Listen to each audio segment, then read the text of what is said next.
À Gaza, nous sommes à plus de 13 000 personnes qui ont été tuées. Je le rappelle, il y a 5 500 enfants palestiniens qui ont été tués par les bombes de Tsahal et les autres sont condamnés à devoir chercher de la nourriture, de l'eau, des médicaments qui sont complètement absents.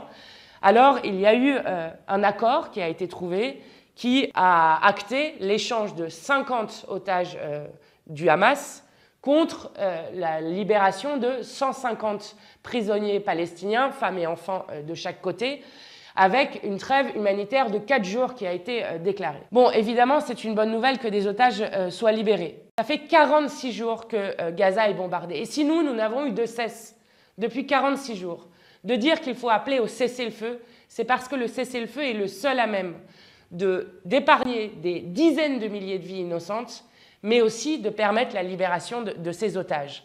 Et je le dis, plus que jamais, nous devons appeler au cessez-le-feu. Parce qu'il n'est pas possible, acceptable, il n'est pas humainement soutenable d'imaginer qu'après 4 jours de trêve humanitaire, si elle est respectée, eh bien, Israël puisse de nouveau bombarder, affamer, assiéger la bande de Gaza avec le projet qui a été maintenant clairement annoncé d'un nettoyage ethnique des Palestiniens pour les faire disparaître, partir de la bande de Gaza et mourir pour des dizaines de milliers d'entre eux. Donc plus que jamais, il faut continuer le mouvement pour la paix. Et nous avons, avec le mouvement pour la paix, notamment qui a continué la semaine dernière avec 100 000 personnes qui défilaient partout en France, continué de faire pression sur Emmanuel Macron et son gouvernement.